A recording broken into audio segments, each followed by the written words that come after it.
Hello ਦੋਸਤੋ, ਤੁਹਾਡਾ ਸਭ ਦਾ ਆਪਣੇ ਚੈਨਲ ਹਿਸਟਰੀ ਸਟੱਡੀ ਪੁਆਇੰਟ ਤੇ ਅਸੀਂ ਵੈਲਕਮ ਕਰਦੇ ਹਾਂ। ਲਾਸਟ ਵੀਡੀਓ ਦੇ ਵਿੱਚ ਅਸੀਂ ਇੰਡੀਅਨ ਨੈਸ਼ਨਲ ਕਾਂਗਰਸ ਦੀ ਫਾਊਂਡੇਸ਼ਨ ਬਾਰੇ ਜਾਣਕਾਰੀ ਹਾਸਲ ਕੀਤੀ ਸੀ।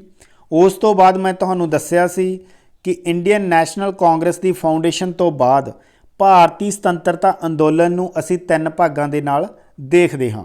ਪਹਿਲਾ ਭਾਗ ਸੀ ਮੋਡਰੇਟ, ਉਸ ਤੋਂ ਬਾਅਦ ਐਕਸਟ੍ਰੀਮਿਸਟ, ਉਸ ਤੋਂ ਬਾਅਦ ਗਾਂਧੀਅਨ ਅਰਾ। अगर पंजाबी विच समझण दी कोशिश करिए, उदारवादी, गर्मवादी अते गांधी जी दा युग।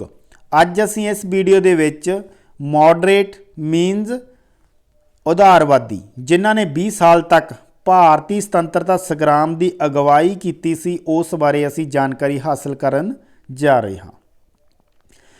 हुण मैं तुहानूं इंडियन नैशनल कांग्रेस के थोड़े जे फैक्ट के बारे में दस्सण लग्या हाँ, ਤਾਂ ਜੋ ਤੁਸੀਂ ਪ੍ਰੀਵੀਅਸ ਵੀਡੀਓ ਦੇ ਨਾਲ ਕਨੈਕਟ ਹੋ ਜਾਵੋ। ਅਗਰ ਤੁਸੀਂ ਜ਼ਿਆਦਾ ਜਾਣਕਾਰੀ ਹਾਸਲ ਕਰਨੀ ਹੈ ਵੀ ਇੰਡੀਅਨ ਨੈਸ਼ਨਲ ਕਾਂਗਰਸ ਦੀ ਸਥਾਪਨਾ ਕਿਵੇਂ ਹੋਈ, ਉਸ ਦੇ ਪਿੱਛੇ ਕਿਸ ਤਰ੍ਹਾਂ ਦੇ ਲੌਜਿਕ ਸਨ, ਤਾਂ ਤੁਸੀਂ ਪ੍ਰੀਵੀਅਸ ਵੀਡੀਓ ਨੂੰ ਦੇਖ ਸਕਦੇ ਹੋ। ਇੱਥੇ ਆਪਾਂ ਜਸਟ ਥੋੜਾ ਜਿਹਾ ਟੱਚ ਕਰਾਂਗੇ ਤਾਂ ਜੋ ਇਸ ਦੇ ਨਾਲ ਤੁਸੀਂ ਲਿੰਕ ਕਰ ਜਾਵੋ। ਇੰਡੀਅਨ ਨੈਸ਼ਨਲ ਕਾਂਗਰਸ ਦੀ ਸਥਾਪਨਾ ਜਿਹੜੀ ਸੀਗੀ ਉਹ ਦਸੰਬਰ 1885 ਦੇ ਵਿੱਚ ਕੀਤੀ ਗਈ ਸੀ। ਏ.ਓ. ਹਿਊਮ ਦੁਆਰਾ ਕੀਤੀ ਗਈ ਸੀ। ਏ.ਓ. ਹਿਊਮ ਜਿਹੜਾ ਸੀਗਾ ਉਹ ਇੱਕ ਅੰਗਰੇਜ਼ ਅਧਿਕਾਰੀ ਸੀ ਅਤੇ ਰਿਟਾਇਰਡ ICS ਆਫੀਸਰ ਸੀਗਾ। ਇੰਡੀਅਨ ਨੈਸ਼ਨਲ ਕਾਂਗਰਸ ਦਾ ਨਾਮਕਰਨ ਜਿਹੜਾ ਕੀਤਾ ਗਿਆ ਸੀ ਉਹ ਦਾਦਾ ਭਾਈ ਨਰੋਜੀ ਦੁਆਰਾ ਕੀਤਾ ਗਿਆ ਸੀਗਾ। ਇਸ ਤੋਂ ਇਲਾਵਾ ਜਿਹੜਾ ਇੰਡੀਅਨ ਨੈਸ਼ਨਲ ਕਾਂਗਰਸ ਦਾ ਫਸਟ ਸੈਸ਼ਨ ਸੀਗਾ ਉਹ ਗੋਕਲ ਦਾਸ ਤੇਜਪਾਲ ਸੰਸਕ੍ਰਿਤ ਕਾਲਜ ਬੰਬੇ ਵਿਖੇ ਕੰਡਕਟ ਕੀਤਾ ਗਿਆ ਸੀ। ਜਿਹੜਾ ਪਹਿਲਾ ਸੈਸ਼ਨ ਹੋਇਆ ਸੀ ਉਸ ਦੀ ਪ੍ਰਧਾਨਗੀ WC ਬੈਨਰਜੀ ਭਾਵ भूमेश चंद्र बैनर्जी ने की सी।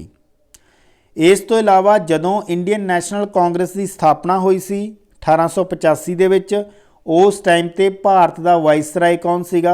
वो लॉर्ड डफरन सीगा, जिस ने 1884 तो लैके 1888 तक भारत दे विच एज ए वाइसराय काम किया। इस तो इलावा फस्ट सैशन जिहड़ा सीगा इंडियन नैशनल कांग्रेस का, उस दे विच टोटल 72 डेलीगेट्स ने पार्टिसिपेट किया है। ये क्वेश्चन बहुत बार ਵੱਖ-ਵੱਖ कंपटीशन के पेपरों में आया है, इसनूं तुसीं याद रखना है। इस तो पहला मैं तुहानूं दस चुक्या हाँ कि इंडियन फ्रीडम स्ट्रगल जिहड़ी हैगी आ वो after the foundation of Indian national Congress तीन भागों दे विच वंडी गई है मेनली, जिन्हां नूं आपां वारी-वारी करके स्टडी करना है। सब तो पहला पीरियड सीगा मॉडरेट पीरियड, ਜਿਹੜਾ कि 1885 ਤੋਂ 1905 तक रहा। उस तो बाद एक्सट्रीमिस्ट पीरियड सीगा 1905 तो लैके 1918 तक इन्हों ने कवर किया। उस तो बाद गांधीयन पीरियड के अधीन की सीगा महात्मा गांधी जी की एंट्री हो जाती है, जिन्हों ने 1947 तक इंडियन फ्रीडम स्ट्रगल नूं बखूबी परस्यू किया है, अगवाई की है। इस तरह अगर इन्हों आप पंजाबी दे विच समझण की कोशिश करिए, उदारवादी सन मॉडरेट, उस तो बाद एक्सट्रीमिस्ट जिहड़े सीगे वो सीगे गर्मवादी, उस तो बाद गांधीयन पीरियड। इन्हों असीं तीन भागों दे विच वंड लिया है अते इस दे विच्चों असीं फस्ट जिहड़ा है अज असीं करन जा रहे हाँ। हाँ जी, मॉडरेट पीरियड सी जिहड़ा, अगर असीं जनरली गल करिए, इन्हां ने 20 ईयर्स दे लई भारती लोकां दी अगवाई कीती सी सुतंत्रता संग्राम दे लई। इन्हां दे प्रमुख लीडर सन गोपाल कृष्ण गोखले, बहुत इंपॉर्टेंट लीडर है। उस तो बाद सुरेंद्रनाथ बैनर्जी सन, MG रनांडे सन, फिरोज शाह मेहता सन, RC दत्त सन। तुसीं इन्हां सारे लीडर्स दे बारे विच याद रखना है कि मॉडरेट लीडर किहड़े-किहड़े सन। ठीक है जी। अगर एक बार फिर तो याद करिए आपां, गोपाल कृष्ण गोखले जी, सुरेंद्रनाथ बैनर्जी, MG रनांडे, फिरोज शाह मेहता, RC दत्त। हुण आपां इन्हां दे काम करन दे तरीकों बारे जानन लगे हाँ भी ये काम किस तरह करते सन, किस तरह अंग्रेजी सरकार नूं अपणियां मंगां मनवाउण दे लई उन्हां अगे अपने जिहड़े सीगे किस तरह के तरीके अपनाउंदे सन। मेनली इन्हां ने पीसफुल तरीके दे नाल अपने काम करवाउणे चाहे, क्योंकि 1885 तो लैके 1905 तक इन्हां ने भारती सुतंत्रता संग्राम की अगवाई की सी। इन्हां ने मुख्य तौर पर पीसफुल तरीके नाल सारे अपने जिहड़े सीगे काम मनवाउण की कोशिश की सी। कदे भी यह रूल ऑफ लॉ तो बाहर नहीं जाते सन।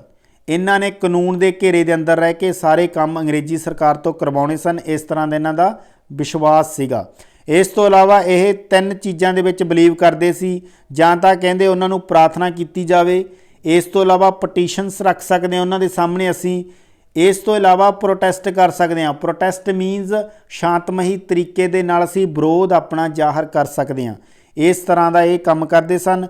ਉਸ ਤੋਂ ਬਾਅਦ ਕਿਹੜੀਆਂ ਚੀਜ਼ਾਂ ਇਹ ਕਰਨ ਦੇ ਵਿੱਚ ਬਲੀਵ ਕਰਦੇ ਸੀ ਵੀ ਤਾਂ ਜੋ ਅੰਗਰੇਜ਼ਾਂ ਤੋਂ ਅਸੀਂ ਆਪਣੀਆਂ ਮੰਗਾਂ ਨੂੰ ਮਨਵਾ ਸਕੀਏ। ਮੀਟਿੰਗਸ ਕਰ ਸਕਦੇ ਹਾਂ, ਉਹਨਾਂ ਨਾਲ ਮੀਟਿੰਗ ਕਰੋ, ਆਪਣੀਆਂ ਪ੍ਰੋਬਲਮਸ ਦੱਸੋ ਤੇ ਤਾਂ ਜੋ ਅਸੀਂ ਉਹਨਾਂ ਤੋਂ ਆਪਣੀਆਂ ਇਹਨਾਂ ਸਮੱਸਿਆਵਾਂ ਦਾ ਹੱਲ ਕਢਵਾ ਸਕੀਏ। ਇਸ ਤੋਂ ਇਲਾਵਾ ਰੈਜੋਲੂਸ਼ਨ ਮਤੇ ਪਵਾ ਸਕਦੇ ਹਾਂ, ਪੈਂਫਲੇਟ ਛਪਵਾ ਕੇ ਵੰਡ ਸਕਦੇ ਹਾਂ ਤਾਂ ਜੋ ਕਿਸੇ ਤਰ੍ਹਾਂ ਦਾ ਸਰਕਾਰ ਦੇ ਉੱਪਰ ਪ੍ਰੈਸ਼ਰ ਅਸੀਂ ਪਾ ਸਕੀਏ, ਜਾਂ ਸਰਕਾਰ ਨੂੰ ਮੈਮੋਰੰਡਮ ਦੇ ਸਕਦੇ ਹਾਂ ਵੀ ਸਾਡੀਆਂ ਇਹ ਸਮੱਸਿਆਵਾਂ ਨੇ। ਇਸ ਤਰ੍ਹਾਂ ਦੇ ਆਪਾਂ ਕੀ ਆ ਇਹਨਾਂ ਦੇ ਕੰਮ ਕਰਨ ਦੇ ਤਰੀਕੇ ਸਨ। ਇਹਨਾਂ ਤੋਂ ਅਸੀਂ ਸਿੱਖ ਸਕਦੇ ਹਾਂ ਜਾਂ ਸਮਝ ਸਕਦੇ ਹਾਂ ਵੀ ਇਹਨਾਂ ਦੇ ਤਰੀਕੇ ਕਿਸ ਤਰ੍ਹਾਂ ਦੇ ਸਨ। ਬੜੇ ਹੀ ਪੀਸਫੁਲ ਸਨ ਤੇ ਰੂਲ ਆਫ ਲਾਅ ਦੇ ਬਿਲਕੁਲ ਅੰਤਰਗਤ ਰਹਿ ਕੇ ਸ਼ਾਂਤਮਈ ਤਰੀਕੇ ਨਾਲ ਪ੍ਰੋਟੈਸਟ ਕਰਨਾ ਇਹਨਾਂ ਦਾ ਵੇ ਆਫ ਵਰਕਿੰਗ ਸੀਗਾ।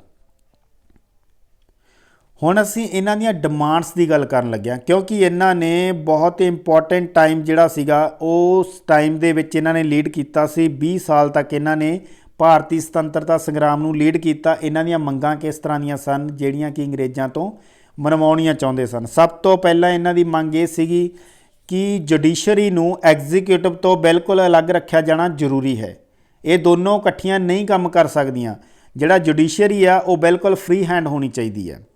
ਇਸ ਤੋਂ ਇਲਾਵਾ ਇਹਨਾਂ ਨੇ ਫਰੀडम ਆਫ ਸਪੀਚ ਦੀ ਗੱਲ ਕੀਤੀ ਆ ਵੀ ਕਿਸੇ ਵੀ ਤਰ੍ਹਾਂ ਦੀ ਸਾਡੇ ਬੋਲਣ ਦੇ ਉੱਪਰ ਪਾਬੰਦੀ ਨਹੀਂ ਹੋਣੀ ਚਾਹੀਦੀ। ਇੱਕ ਤੁਹਾਨੂੰ ਗੱਲ ਯਾਦ ਹੋਵੇਗੀ 1878 ਦੇ ਵਿੱਚ ਵਰਨੈਕੂਲਰ ਪ੍ਰੈਸ ਐਕਟ ਪਾਸ ਕੀਤਾ ਗਿਆ ਸੀ, ਜਿਸ ਦੇ ਅੰਤਰਗਤ ਕੀ ਸੀਗਾ ਵੀ ਕਿਸੇ ਜਿਹੜੀਆਂ ਲੋਕਲ ਭਾਸ਼ਾਵਾਂ ਦੇ ਵਿੱਚ ਅਖਬਾਰਾਂ ਛਪਦੀਆਂ ਸਨ ਉਹਨਾਂ ਦੇ ਉੱਪਰ ਬਹੁਤ ਜ਼ਿਆਦਾ ਪਾਬੰਦੀਆਂ ਸਨ। ਲਾਈਕ ਕਿ ਤੁਸੀਂ ਅਗਰ ਕੋਈ ਵੀ ਨਿਊਜ਼ ਜਾਂ ਕੋਈ ਵੀ ਤੁਸੀਂ ਆਪਣਾ ਵਿਊ ਹੈ ਛਾਪਣਾ ਹੈ ਉਸ ਤੋਂ ਪਹਿਲਾਂ ਤੁਹਾਨੂੰ ਸਰਕਾਰ ਤੋਂ ਪਰਮਿਸ਼ਨ ਲੈਣੀ ਪਵੇਗੀ। ਇਸ ਤਰ੍ਹਾਂ ਦੀਆਂ ਪਾਬੰਦੀਆਂ ਸਨ। ਇਸ ਤੋਂ ਇਲਾਵਾ ਹੋਰ ਵੀ ਬਹੁਤ ਜ਼ਿਆਦਾ ਐਕਟ ਪਾਸ ਕੀਤੇ ਕਿ ਭਾਰਤੀ ਜਿਹੜੇ ਨੇ ਆਪਣੇ ਅਖਬਾਰਾਂ ਸ਼ੁਰੂ ਕਰਨਗੇ ਉਹਨਾਂ ਦੇ ਵਿੱਚ ਕਿਸ ਤਰ੍ਹਾਂ ਦਾ ਮਟੀਰੀਅਲ ਹੋਊਗਾ ਉਹ without the permission of government ਉਹ ਛਾਪ ਨਹੀਂ ਸਕਣਗੇ। ਇਸ ਤਰ੍ਹਾਂ ਦੀ ਡਿਮਾਂਡ ਸੀ ਇਹਨਾਂ ਦੀ ਵੀ ਸਾਨੂੰ ਫਰੀडम ਆਫ ਸਪੀਚ ਹੋਣੀ ਚਾਹੀਦੀ ਹੈ। ਇਸ ਤੋਂ ਇਲਾਵਾ ਰਿਡਿਊਸ ਸਪੈਂਡਿੰਗ ਔਨ ਆਰਮੀ, ਇਹ ਵੀ ਬਹੁਤ ਇੰਪੋਰਟੈਂਟ ਸੀ। 1.5 ਜਾਂ ਕਹਿ ਸਕਦੇ ਹਾਂ 50% ਜਿਹੜਾ ਟੋਟਲ ਇਨਕਮ ਸੀਗੀ ਅੰਗਰੇਜ਼ਾਂ ਦੀ ਭਾਰਤ ਦੇ ਵਿੱਚ ਉਸ ਦੇ ਵਿੱਚੋਂ 50% ਜਿਹੜਾ ਸੀਗਾ ਬ੍ਰਿਟਿਸ਼ ਇੰਡੀਅਨ ਆਰਮੀ ਦੇ ਉੱਪਰ ਖਰਚ ਕਰ ਦਿੱਤਾ ਜਾਂਦਾ ਸੀ। ਇਹ ਬਹੁਤ ਜ਼ਿਆਦਾ ਸੀ। ਜਿਹੜੇ ਭਾਰਤੀ ਲੀਡਰ ਸਨ ਇਸ ਨੂੰ ਅਜਾਇਆ ਸਮਝਦੇ ਸਨ। ਉਹ ਚਾਹੁੰਦੇ ਸਨ ਕਿ ਸਾਡੇ ਵੈਲਫੇਅਰ ਦੇ ਉੱਪਰ ਜ਼ਿਆਦਾ ਤੋਂ ਜ਼ਿਆਦਾ ਖਰਚਾ ਕੀਤਾ ਜਾਣਾ ਚਾਹੀਦਾ ਹੈ, ਨਾ ਕਿ ਬ੍ਰਿਟਿਸ਼ ਇੰਡੀਅਨ ਆਰਮੀ ਦੇ ਉੱਪਰ। ਇਹ ਜਿਹੜੀ ਤੁਸੀਂ ਵੋਰਸ ਲੜ ਰਹੇ ਹੋ, ਸਾਡੀਆਂ ਲੜਾਈਆਂ ਲੜ ਰਹੇ ਹੋ, ਇਹਨਾਂ ਦੇ ਉੱਪਰ ਇੰਨਾ ਖਰਚਾ ਕਰਨ ਦੀ ਜ਼ਰੂਰਤ ਨਹੀਂ ਹੈ ਅਤੇ ਅਗਰ ਖਰਚਾ ਕਰਨਾ ਹੈ ਤੁਸੀਂ ਆਪਣੇ ਕੋਲੋਂ ਕਰੋ। ਇਸ ਦਾ ਭਾਰ ਜਿਹੜਾ ਹੈਗਾ ਉਹ ਸਾਡੇ ਦੇ ਉੱਪਰ ਨਾ ਸੁੱਟੋ। ਇਸ ਤੋਂ ਇਲਾਵਾ ਜਿਹੜਾ ਪੁਆਇੰਟ ਤੁਹਾਨੂੰ ਮੈਂ ਪਹਿਲਾਂ ਕਲੀਅਰ ਕਰਕੇ ਹਟਿਆ, ਵੈਲਫੇਅਰ ਐਕਟੀਵਿਟੀਜ਼ ਜ਼ਿਆਦਾ ਤੋਂ ਜ਼ਿਆਦਾ ਹੋਣੀਆਂ ਚਾਹੀਦੀਆਂ ਨੇ। ਸਾਡੇ ਲਈ ਤੁਸੀਂ ਜ਼ਿਆਦਾ ਤੋਂ ਜ਼ਿਆਦਾ ਵੈਲਫੇਅਰ ਕਰੋ। ਲੜਾਈਆਂ ਦੇ ਉੱਪਰ ਜਾਂ ਆਪਣੀ ਤੁਸੀਂ ਬ੍ਰਿਟਿਸ਼ ਇੰਡੀਅਨ ਆਰਮੀ ਦੇ ਉੱਪਰ ਜਿਹੜਾ ਖਰਚਾ ਕਰ ਰਹੇ ਹੋ ਉਸ ਨੂੰ ਘੱਟ ਕਰੋ। ਇਸ ਤੋਂ ਬਾਅਦ ਇਹਨਾਂ ਨੇ ਇੱਕੋ ਇੱਕ ਜਿਹੜੀ ਡਿਮਾਂਡ ਜਿਹੜੀ ਫੁੱਲਫਿਲ ਹੋਈ ਸੀ ਉਹ ਸੀਗੀ 1892 ਦੇ ਵਿੱਚ ਕੌਂਸਲ ਐਕਟ ਪਾਸ ਕੀਤਾ ਗਿਆ ਸੀ, ਜਿਸ ਦੇ ਥਰੂ ਇੰਪੀਰੀਅਲ ਅਤੇ ਪ੍ਰੋਵਿੰਸ਼ੀਅਲ ਲੈਵਲ 'ਤੇ ਦੋਨਾਂ ਲੈਵਲਾਂ ਦੇ ਉੱਪਰ ਜਿਹੜਾ ਸੀਗਾ ਭਾਰਤੀਆਂ ਦੀ ਕੁਝ ਗਿਣਤੀ ਨੂੰ ਵਧਾਇਆ ਗਿਆ ਸੀਗਾ। ਉਸ ਤੋਂ ਬਾਅਦ ਇਹਨਾਂ ਨੇ ਅਮਰੀਕਨ ਰੈਵੋਲੂਸ਼ਨ ਦੇ ਵਿੱਚ ਜਿਹੜਾ ਨੋ ਟੈਕਸੇਸ਼ਨ ਵਿਦਆਊਟ ਰਿਪਰਜੈਂਟੇਸ਼ਨ ਦਾ ਨਾਅਰਾ ਦਿੱਤਾ ਗਿਆ ਸੀ, ਉਸ ਤੋਂ ਮੋਟੀਵੇਸ਼ਨ ਲੈਂਦੇ ਹੋਏ ਇਹਨਾਂ ਲੀਡਰਾਂ ਨੇ ਭਾਰਤ ਦੇ ਵਿੱਚ ਵੀ ਇਸ ਨੂੰ ਇੰਪਲੀਮੈਂਟ ਕੀਤਾ ਕਿ ਅਗਰ ਸਾਡੀ ਰਿਪਰਜੈਂਟੇਸ਼ਨ ਪ੍ਰੋਪਰ ਢੰਗ ਦੇ ਨਾਲ ਅਤੇ ਪ੍ਰੋਪਰ ਨੰਬਰ ਦੇ ਵਿੱਚ ਨਹੀਂ ਕੀਤੀ ਗਈ ਤਾਂ ਅਸੀਂ ਤੁਹਾਨੂੰ ਟੈਕਸ ਨਹੀਂ ਦੇਵਾਂਗੇ। ਇਸ ਸਮੇਂ ਦੇ ਦੌਰਾਨ ਕਾਫੀ ਜ਼ਿਆਦਾ ਪਪੂਲਰ ਹੋਈ ਵੀ ਨੋ ਟੈਕਸੇਸ਼ਨ ਵਿਦਆਊਟ ਰਿਪਰਜੈਂਟੇਸ਼ਨ। ਸਾਨੂੰ ਪ੍ਰੋਵਿੰਸ਼ੀਅਲ ਲੈਵਲ 'ਤੇ ਵੀ ਅਤੇ ਇੰਪੀਰੀਅਲ ਲੈਵਲ 'ਤੇ ਵੀ ਦੋਨਾਂ ਲੈਵਲਸ ਦੇ ਉੱਪਰ ਸਾਡੀ ਜਿਹੜੀ ਹੈਗੀ ਆ ਰਿਪਰਜੈਂਟੇਸ਼ਨ ਪ੍ਰੋਪਰ ਹੋਣੀ ਚਾਹੀਦੀ ਹੈ। ਇਹ ਵੀ ਇਹਨਾਂ ਦੀ ਇੱਕ ਇੰਪੋਰਟੈਂਟ ਮੰਗ ਸੀਗੀ। ਇਸ ਤੋਂ ਬਾਅਦ ਕਰਨ ਲੱਗੇ ਹਾਂ लैंड रेवन्यू जिहड़ा हैगा वो घट किया जाना चाहिए है, बहुत इंपॉर्टेंट है। इस तरह की पॉलिसीज़ अपनाइयां उन्होंने कि ज़्यादा तो ज़्यादा भारतीय किसानों नूं लुट्टिया जाए, है ना। परमानेंट सैटलमेंट्स, महलवाड़ी ਜਾਂ ਆਪਾਂ ਕਹਿ ਸਕਦੇ ਹਾਂ ਜਿਹੜੇ ਲੋਕਲ ਲੈਵਲ 'ਤੇ ਹੋਰ ਇਸ ਤਰ੍ਹਾਂ ਦੀਆਂ ਜਿਹੜੀਆਂ ਸੀਗੀਆਂ ਲੈਂਡ ਰੈਵਨਿਊਜ਼ ਪੋਲਿਸੀਜ਼ ਅਪਣਾਈਆਂ ਉਹਨਾਂ ਨੇ, ਉਹਨਾਂ ਨੂੰ ਕਿਸੇ ਲੈਵਲ 'ਤੇ ਘੱਟ ਕੀਤਾ ਜਾਣਾ ਚਾਹੀਦਾ ਹੈ। 50%, 1/3, 1/4 ਇਜ਼ ਟੂ ਮੱਚ, ਇਸ ਨੂੰ ਅਸੀਂ ਘੱਟ ਕਰਨਾ ਜ਼ਰੂਰੀ ਹੈ। ਅਦਰਵਾਈਜ਼ ਜਿਹੜੀ ਭਾਰਤੀ ਪੀਜ਼ੈਂਟਰੀ ਹੈ ਜਾਂ ਲੇਬਰ ਕਲਾਸ ਆ ਉਹ ਬਿਲਕੁਲ ਖਤਮ ਹੋ ਜਾਵੇਗੀ। ਇਸ ਤੋਂ ਇਲਾਵਾ ਇਕਨੋਮਿਕ ਡਰੇਨ ਬਹੁਤ ਹੋ ਰਿਹਾ ਸੀਗਾ, ਇਸ ਨੂੰ ਘੱਟ ਕੀਤਾ ਜਾਣਾ ਚਾਹੀਦਾ ਹੈ। ਰॉ ਮਟੀਰੀਅਲ ਤੁਸੀਂ ਰॉ ਮਾਰਕੀਟ ਬਣਾਤਾ ਇੰਡੀਆ ਨੂੰ, ਇਸ ਨੂੰ ਇਸ ਜਗ੍ਹਾ ਦੇ ਵਿੱਚੋਂ ਕੱਢੋ, ਇਹ ਬਹੁਤ ਇੰਪੋਰਟੈਂਟ ਹੈ। ਬਹੁਤ ਜਿਹੜਾ ਹੈਗਾ ਲੋਕਾਂ ਨੂੰ ਅਵੇਅਰ ਕੀਤਾ ਵੀ ਇਕਨੋਮਿਕ ਮਾਰਕੀਟ ਅਸੀਂ ਬਣ ਕੇ ਰਹਿ ਗਏ ਹਾਂ, ਜ਼ਿਆਦਾ ਤੋਂ ਜ਼ਿਆਦਾ ਸਾਡਾ ਕੱਚਾ ਮਾਲ ਆ ਜਿਹੜਾ ਫੋਰਨ ਚਲਿਆ ਜਾਂਦਾ ਹੈ, ਇਸ ਨੂੰ ਰਕਵਾਉਣਾ ਸਾਡੀ ਇੱਕ ਫਸਟ ਜ਼ਿੰਮੇਵਾਰੀ ਹੈ। ਇਸ ਤੋਂ ਇਲਾਵਾ ਇਹਨਾਂ ਦੀ ਇੱਕ ਮੰਗ ਸੀਗੀ ਐਜੂਕੇਸ਼ਨ ਦੇ ਉੱਪਰ ਜ਼ਿਆਦਾ ਤੋਂ ਜ਼ਿਆਦਾ ਖਰਚਾ ਕੀਤਾ ਜਾਵੇ, ਐਜੂਕੇਸ਼ਨ ਪ੍ਰਮੋਟ ਕੀਤੀ ਜਾਵੇ ਇੰਡੀਆ ਦੇ ਵਿੱਚ। ਭਾਰਤੀਆਂ ਨੂੰ ਪੜ੍ਹਾਉਣਾ ਹੈਗਾ ਜਿਹੜੀ ਉਹ ਮੁੱਢਲੀ ਜ਼ਿੰਮੇਵਾਰੀ ਹੋਣੀ ਚਾਹੀਦੀ ਹੈ ਅੰਗਰੇਜ਼ੀ ਸਰਕਾਰ ਦੀ। ਜਿਸ ਤਰ੍ਹਾਂ ਅਸੀਂ ਲਾਸਟ ਵੀਡੀਓ ਦੇ ਵਿੱਚ ਐਜੂਕੇਸ਼ਨ ਦੇ ਬਾਰੇ ਵਿੱਚ ਵੀਡੀਓ ਬਣਾ ਚੁੱਕੇ ਹਾਂ। ਤੁਸੀਂ ਇਸ ਦੇ ਬਾਰੇ ਅਗਰ ਜ਼ਿਆਦਾ ਜਾਣਕਾਰੀ ਚਾਹੁੰਦੇ ਹੋ ਵੀ ਐਜੂਕੇਸ਼ਨ ਦੀ ਪ੍ਰਮੋਸ਼ਨ ਦੇ ਲਈ ਅੰਗਰੇਜ਼ਾਂ ਨੇ ਕੀ ਕੀਤਾ, ਤੁਸੀਂ ਉਹਨਾਂ ਵੀਡੀਓਜ਼ ਨੂੰ ਦੇਖ ਸਕਦੇ ਹੋ। ਇਸ ਤੋਂ ਇਲਾਵਾ ਟੈਕਨੀਕਲ ਅਤੇ ਹਾਇਰ ਐਜੂਕੇਸ਼ਨ ਦੇ ਵਿੱਚ ਜ਼ਿਆਦਾ ਤੋਂ ਜ਼ਿਆਦਾ ਇਨਵੈਸਟਮੈਂਟ ਕੀਤੀ ਜਾਣੀ ਚਾਹੀਦੀ ਹੈ। ਹਰ ਇੱਕ ਪ੍ਰਕਾਰ ਦੀ ਫੈਸਿਲਿਟੀ ਹੋਣੀ ਚਾਹੀਦੀ ਹੈ। ਇਹ ਵੀ ਜਿਹੜੀ ਹੈਗੀ ਆ ਮੋਡਰੇਟ ਦੀ ਇੱਕ ਡਿਮਾਂਡ ਸੀਗੀ ਅੰਗਰੇਜ਼ਾਂ ਦੇ ਕੋਲੋਂ। ਇਸ ਤੋਂ ਇਲਾਵਾ ਇਰੀਗੇਸ਼ਨ, ਐਗਰੀਕਲਚਰ ਦੀ ਡਿਵੈਲਪਮੈਂਟ ਤਦ ਹੀ ਸੰਭਵ ਹੈ ਅਗਰ ਐਗਰੀਕਲਚਰ ਦੇ ਕੋਲ ਇਰੀਗੇਸ਼ਨ ਦੀ ਫੈਸਿਲਿਟੀ ਹੈ, ਅਗਰ ਸਾਡੇ ਕੋਲ ਸਿੰਚਾਈ ਦੇ ਪ੍ਰੋਪਰ ਸਾਧਨ ਨਹੀਂ। ਇਸੇ ਕਰਕੇ ਮੋਡਰੇਟ ਸੀ ਜਿਹੜੇ ਅੰਗਰੇਜ਼ਾਂ ਦੇ ਕੋਲੋਂ ਮੰਗ ਰੱਖ ਰਹੇ ਸਨ ਕਿ ਸਾਡੇ ਐਗਰੀਕਲਚਰ ਦੇ ਲਈ ਇਰੀਗੇਸ਼ਨ ਦੀ ਜ਼ਿਆਦਾ ਤੋਂ ਜ਼ਿਆਦਾ ਡਿਵੈਲਪਮੈਂਟ ਕੀਤੀ ਜਾਵੇ ਅਤੇ ਸਾਨੂੰ ਜਿਹੜਾ ਹੈਗਾ ਐਗਰੀਕਲਚਰ ਨੂੰ ਪ੍ਰੋਪਰ ਤਰੀਕੇ ਨਾਲ ਚਲਾਉਣ ਦੇ ਲਈ ਇਰੀਗੇਸ਼ਨ ਬਹੁਤ ਜ਼ਰੂਰੀ ਹੈ। ਇਸ ਨੂੰ ਜ਼ਿਆਦਾ ਤੋਂ ਜ਼ਿਆਦਾ ਪ੍ਰਮੋਟ ਅਤੇ ਇਸ 'ਤੇ ਜ਼ਿਆਦਾ ਤੋਂ ਜ਼ਿਆਦਾ ਲਾਰਜ ਸਕੇਲ ਪ੍ਰੋਗਰਾਮ ਚਲਵਾਉਣੇ ਚਾਹੀਦੇ ਨੇ। ਇਸ ਤੋਂ ਇਲਾਵਾ ਮੈਡੀਕਲ ਅਤੇ ਹੈਲਥ ਫੈਸਿਲਿਟੀ ਇਹ ਮੁੱਢ ਤੋਂ ਹੀ ਹੈ, ਬਹੁਤ ਜ਼ਿਆਦਾ ਲੰਬੀ ਮੰਗ ਚੱਲੀ ਆ ਰਹੀ ਸੀ 1849 ਤੋਂ 1857 ਤੋਂ ਬਾਅਦ।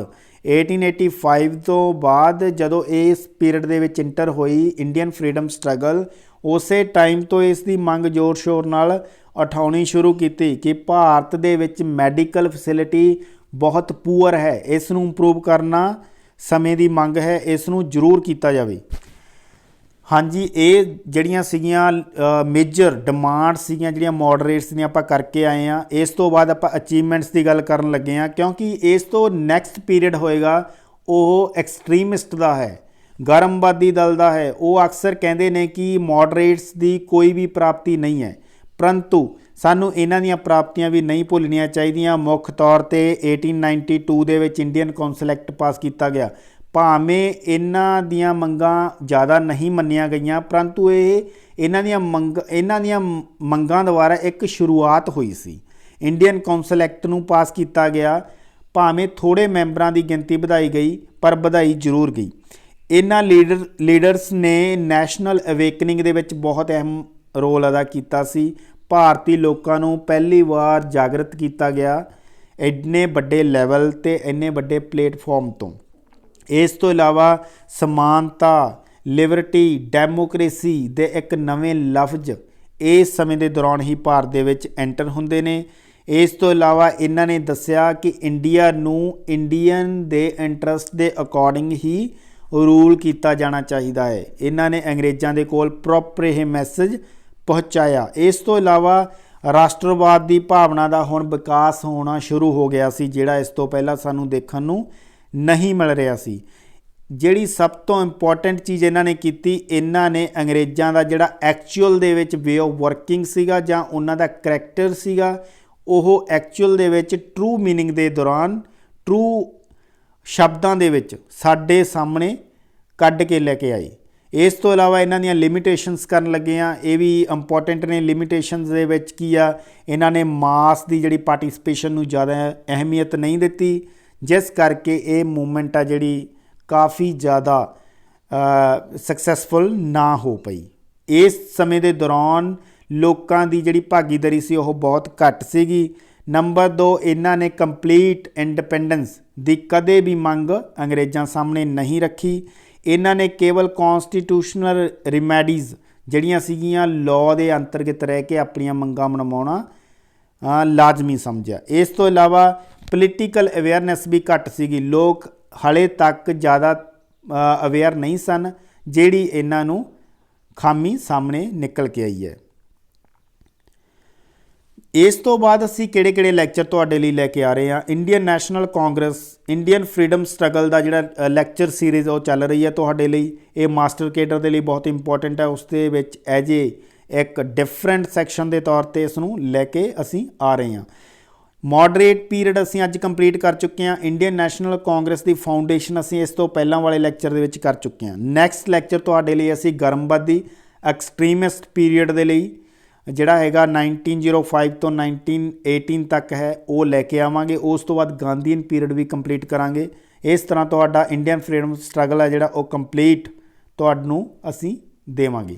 ਅਗਰ ਵੀਡੀਓ ਚੰਗੀ ਲੱਗੀ ਤਾਂ ਲਾਈਕ ਅਤੇ ਕਮੈਂਟ ਜ਼ਰੂਰ ਕਰਨਾ ਅਤੇ ਆਉਣ ਵਾਲੀਆਂ ਵੀਡੀਓਜ਼ ਦੇ ਨੋਟੀਫਿਕੇਸ਼ਨ ਪ੍ਰਾਪਤ ਕਰਨ ਲਈ ਸਾਡੇ ਚੈਨਲ ਨੂੰ ਸਬਸਕ੍ਰਾਈਬ ਅਤੇ ਬੈਲ ਆਈਕਨ ਦਾ ਬਟਨ ਆ ਜਿਹੜਾ ਉਹ ਪ੍ਰੈਸ ਜ਼ਰੂਰ ਕਰਿਓ। Thank you very much. Stay with us, learn more and more.